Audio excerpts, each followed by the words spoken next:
This one giving a ride to left. Did I say 2 in 4 days? Make it 3 in 5. Camden Janik's tied it up.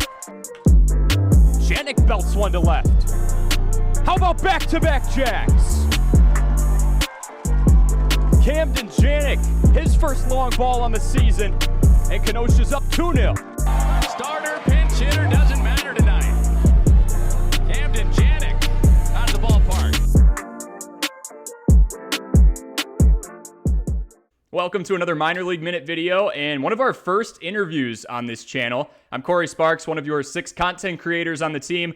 Joining me today is a 12th round pick in this year's Major League Baseball draft and one of the newest members of the Pittsburgh Pirates organization. We have Camden Janik on the channel. Camden, thank you so much for your time and congratulations on getting a call that I'm sure you were waiting for quite some time. Yeah, thank you. I really appreciate it. I'm glad we got the opportunity to do this. Absolutely. We appreciate having you on, man. I first kind of just want to dive into that first, experience of getting the phone call, or how were you notified? And then who was around you? What was that setting like? Yeah, so it was a little bit of a crazy day. A lot of stuff going on. So I'm in the morning, just a couple phone calls with a couple different teams. Fortunately enough that I did have some family around me. My parents were there. My grandma was there. My girlfriend was able to be there. We were at home, so it was nice.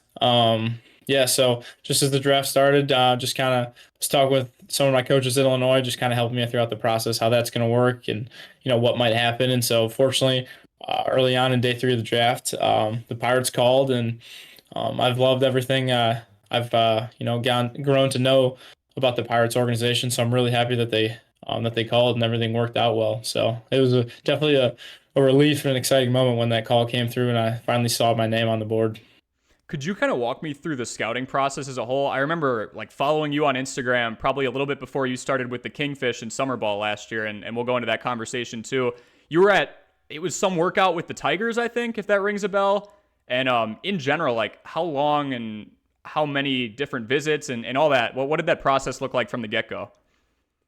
Yeah, so throughout the past 2 years, I've kind of just I've talked with obviously a couple different teams, and some of the teams do host workouts and things like that at various locations. So yeah, there was a Tigers one. I did a Pirates one. That would have been not this summer, but the one before that. And I did a couple more sprinkled in there. And so, yeah, it's just kind of, usually it's a lot of phone calls, a lot of Zoom calls, things like that, kind of get to know you. But some teams do have those workouts and things just to kind of get to know you more on a personal level and kind of, have face-to-face interactions and things like that. So that was definitely a cool experience just to see more about, the Pirates organization and stuff like that. So I'm definitely glad I got to do that one because it allowed me to see a lot about more what their development is like. This is all probably pretty fresh. You just got drafted last week, but do you think some of those initial touch points, whether it be with the Tigers or the Pirates, does that help someone who's trying to get their foot in the door and kind of get on the radar of these big league ball clubs? I think so. I think it definitely helps just with kind of what I hinted on was that personal aspect of it. A lot of the, obviously you can see what kind of player I am through, watching games and looking at stats and things like that. But obviously with what these professional teams are doing with the draft is they're making an investment, not only an investment in the player, but also in the person. So I think the opportunity for me to show, who I am to these people does help with that aspect of it. Absolutely. So back to draft day, we're skipping a little bit of an important topic that I don't think many people get to experience. You turned 22 on July 16th, and you got drafted by the Pittsburgh Pirates on July 16th. Did that ever cross your mind leading up to the date? I might get the call on my birthday. That'd be pretty cool. Kind of walk me through that. Yeah, I mean, just, kind of when the spring season was going on, playing in Illinois, I started to look at, when the draft was just to kind of start planning out my summer and things like that. And sometimes they'll have general dates for when the draft is going to be, and it's usually around my birthday. So sometimes they don't always release the specific dates right away. So I was like, that could be a possibility. But as it got closer, I saw that the day 3 was on my birthday, and I I definitely knew that it was a possibility, but I don't really think it set in on how cool that would actually be until day three came and it actually happened. So I mean, it's just an unreal birthday gift for me. And I think what makes that better is because it was my birthday. There's obviously more family planned on being there. So that part was really cool too.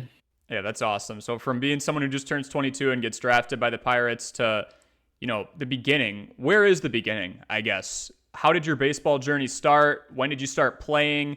And who got you into it? Yeah, I mean, I've been playing baseball for as long as I can remember. We're definitely a sports and a baseball family. I'd say my dad was really the one that got me into it. He coached me from as young as I can remember all the way through high school. But obviously, both parents always encouraged me to play sports. So I played a ton of sports growing up. And baseball's obviously the one that stuck. But yeah, so just played for my dad all throughout travel ball, up until college, and so just continue to grow the love. And my brother played baseball, my younger sister plays softball, so just kind of that that family aspect of competitive sports and things like that kept me going, and it's always motivated me. So it's a family thing. So I saw in your bio there's baseball, there's football in high school too. Was anything else kind of in the mix for a while, or was it just those two towards the end? Towards the end, it was just baseball and football in high school. I played basketball all the way up until my freshman year in high school. Okay. But yeah, then kind of shifted more the baseball focus in the winter. So yeah. Good stuff. Was there a certain age in your baseball development where you realized, like, not only is this fun, not only is this something I enjoy, not only is this something that my dad got me into, but this is something I might want to stick with. I think I'm pretty good at it, and I might want to work at it to the point where, I could play Division I or professionally. Is there a certain age where that kind of registered, where you're like, I'm going for it. I'm putting all my chips in this bucket here? Obviously, it's always been a dream. I think kind of maybe early on in high school, I think was when it started to really sink in that it was a possibility. I've always had the belief and the confidence in myself that I could get there.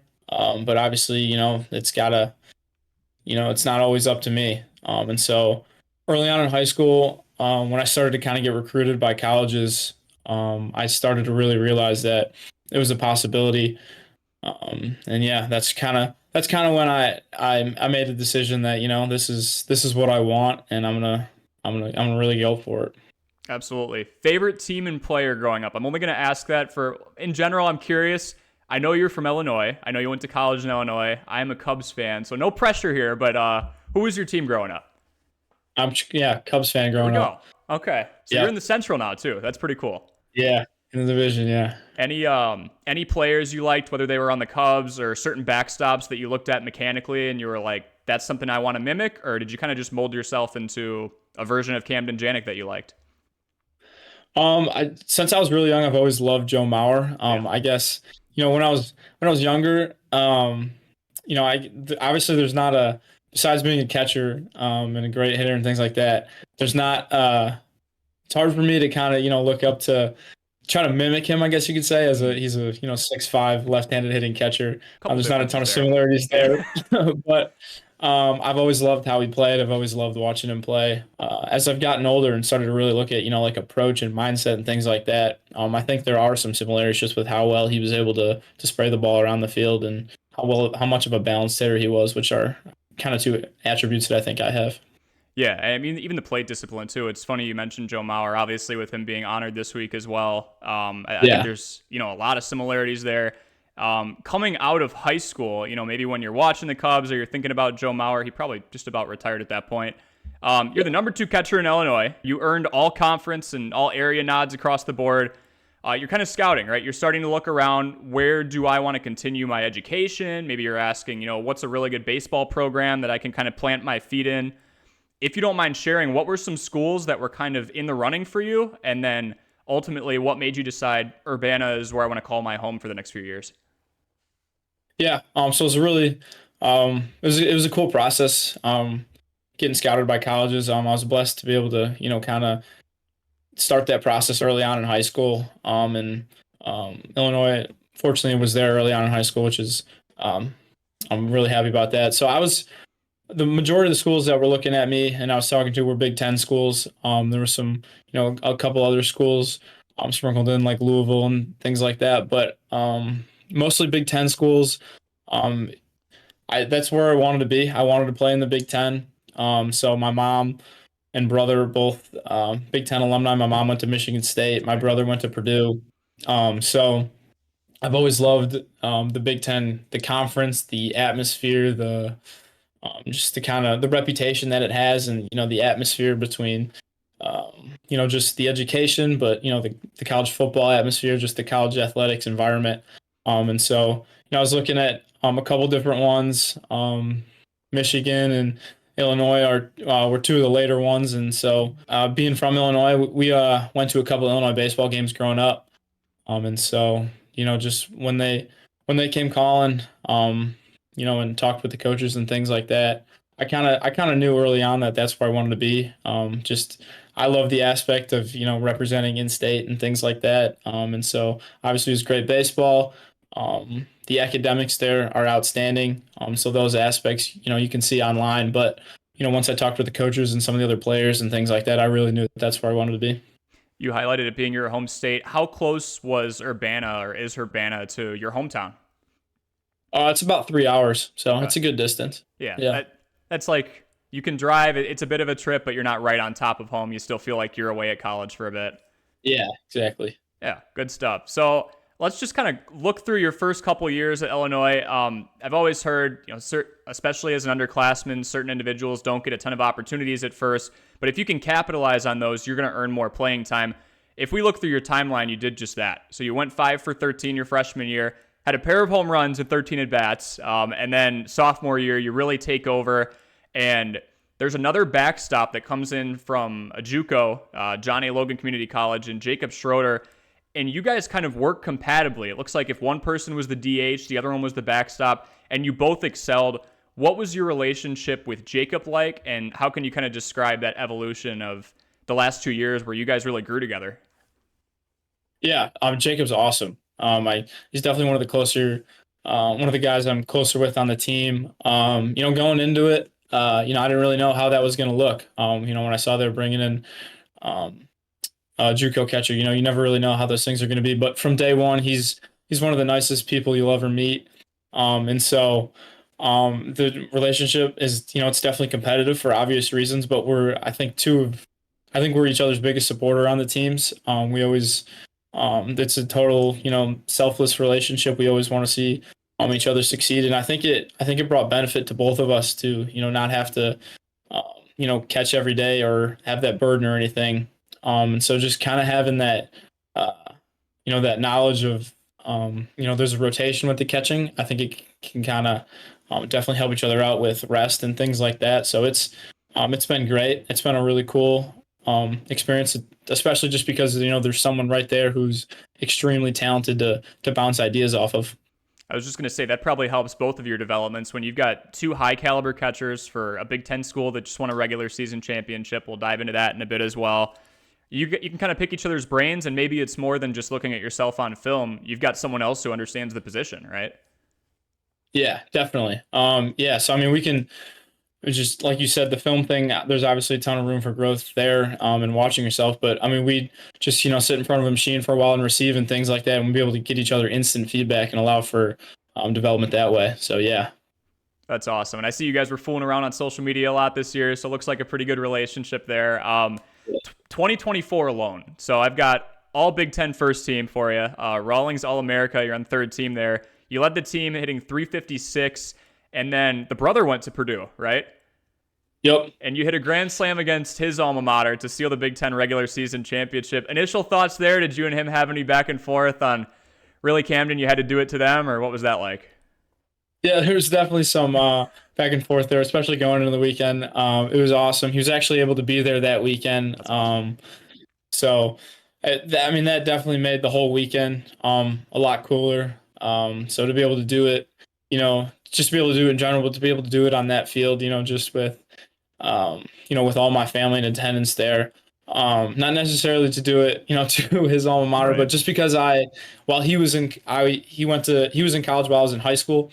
And so, we'd go up for the weekend and things like that. And so a Purdue baseball game was we'd go there regularly whenever we went to visit him. It's just kind of something fun to do with the family. So I've seen a ton of games there. And so it was cool to do it on that field because of that reason. Yeah, full circle moment. You're like, I've been here before. I know this area. I'm about to thrive here. That's awesome. And this Illinois team had an awesome year. I mean, a school record, 104 home runs, first Big Ten regular season championship in about a decade. Could you take me through what it was like to be on an offense and a team like that? When you got recruited and you went to be a part of the Fighting Illini, they were a solid program already out of the Big Ten, but it feels like through your 3 years there, they only blossomed and you guys only got better. Yeah, it was definitely cool to see that growth throughout my 3 years there. It was an awesome feeling to be able to celebrate with winning that Big Ten championship, to be able to celebrate with the guys that I went through the early workouts with and all the falls with, all those guys for 3 years and some of the guys that have been there for 4 or 5 years. So I mean, I think that the thing that separated us this year from the previous years was just kind of the brotherhood that we had. I think we were a lot. There was, no selfishness this year. Everybody wanted everybody to do the best. And, we each identified our own, identities and what we're good at. And we just bought into being good at that. We weren't worried about doing something, trying to be like somebody else or something like that. We were all just bought into what made us good individually, and that altogether made the team great. So, even if one of us had a bad day, just the guy behind us or in front of us was able to pick us up. And I think that's what ultimately led to, just being able to stack wins and things like that. What was the reaction from the coaching staff like this year? Again, like a solid program before, but it felt like from those first couple of weeks, even in non-conference play, you guys were just tearing the cover off the ball. Yeah, I mean, they were, just they couldn't have been more pleased, with how we were doing with that. Obviously, were always things to clean up and stuff like that, but a lot of it was due to the leadership of the guys that had been there for 4 or even 5 years. I think they did a great job of keeping us grounded and just keeping our heads set on winning that Big Ten championship and making and winning regional and things, like keeping our eyes set on those goals. That really helped us throughout the entire year. You hinted you played travel ball growing up, so you were used to kind of that summer ball atmosphere after you were done at high school for the spring. You kept that theme going and really embraced that summer ball grind even throughout your couple of years with Illinois. You played for the Wausau Woodchucks in 2022, tore it up with the Kenosha Kingfish in 2023. That's where you and I crossed paths in the Northwoods League. And then you went to the Cape Cod League for a brief stint with the Harbor Hawks. Could you kind of talk about, especially as someone who's going to go into the minors where they play about $130 a year, could you talk about the grind of summer ball, like the Northwoods League, where it's 72 games and like 76, 77 days, and how you think that might be equipping you for those longer seasons like in affiliated ball? Yeah, I think it's going to be huge. I think that's one of the things that the Northwoods League, I think with their schedule, one of the benefits of it is it does prepare you for that pro ball schedule. Obviously, I'm yet to, experience the day-to-day life in professional baseball, but from what I've heard, it can be similar to that, that grind, so to say, aspect of it that you get in the Northwoods, just from, how to prepare your body every day to play, the different resources. When you go to an away game, you don't necessarily know what you have, to warm up with and to prepare with and things like that. So, learning that about yourself and about your body and about the opponent, that aspect of it, I think will definitely translate well to professional baseball. And obviously there's the weight room aspect of it. How do you, what days to lift and, the mobility and the stretching and things like that. I think that, every day, constant, repetitions and things like that, that'll translate and help out when I do get to that professional baseball everyday lifestyle. Absolutely. So I'm doing the math here. You've done a lot of traveling. You've got your travel ball in summer.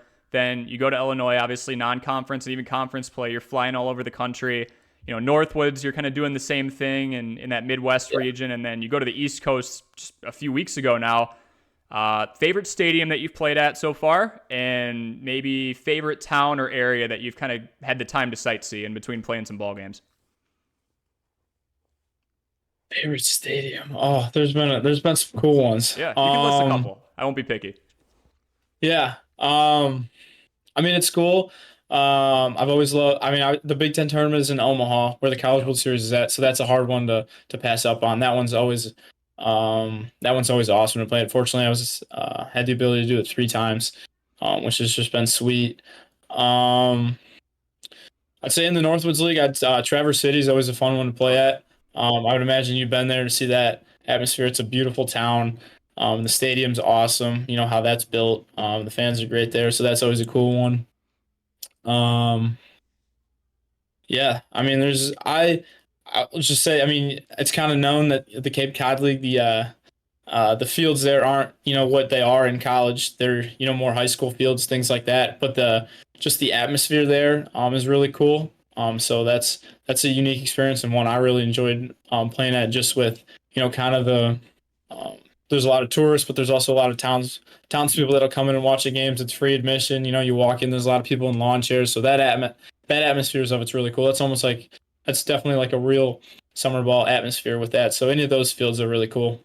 And Northwoods League's super cool, and even when you look at different experiences, because you could be, or like with the Cape Cod, right? You could be in a certain environment where maybe there's only 400 or 500 fans, and it's more intimate, and it kind of feels like that travel ball atmosphere.